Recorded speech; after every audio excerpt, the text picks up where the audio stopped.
Today, in response to that showdown, Senator Alex Padilla is leading a new push to reform the Insurrection Act, introducing legislation to put limits on when a president can deploy the military within U.S. borders. For the secretary, because the fact of the matter is, a half a dozen violent criminals that you're rotating on your.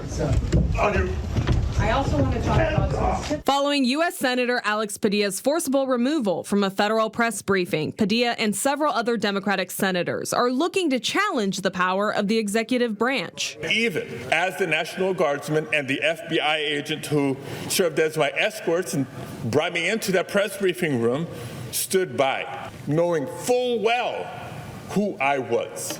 Padilla, alongside Senators Adam Schiff and Richard Blumenthal, have introduced legislation to curb presidential authority under the Insurrection Act of 1807, calling the current deployments a dangerous overreach. The administration has laid the groundwork to try to do this in any city, in any state in the country. Sitting with local immigration advocates and attorneys, they tell me arrests are rising. DHS announcing ICE operations will continue to target workplaces and aggressive enforcement operations will ramp up. Newly undocumented or recently arrived undocumented folks being called in to check in with ICE and getting quite a bit of calls of family members being arrested. I reached out to local federal representative David Valadeo for comment on DHS's reversal to protect industries like farm workers. He was unable to comment, but rather offered a statement saying ICE should prioritize removing known criminals over the hardworking people who contribute to our communities and the economy. Farmers, ranchers, and small business owners need consistency to be successful, and I remain committed to continuing conversations with the administration to ensure enforcement focuses on real threats while also working with my colleagues to fix our broken immigration system. We cannot and will not stand by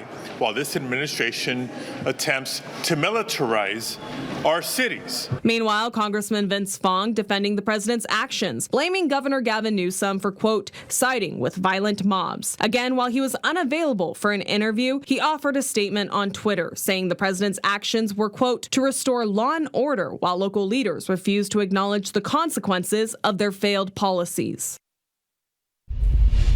Ultimately, the proposed legislation looks to consolidate the authority for presidential deployment of military forces within the U.S., explicitly saying such actions must be, quote, a last resort only when state or local authorities and federal law enforcement are overwhelmed, as well as requiring either a governor's request or a threat to the federal government or constitutional order.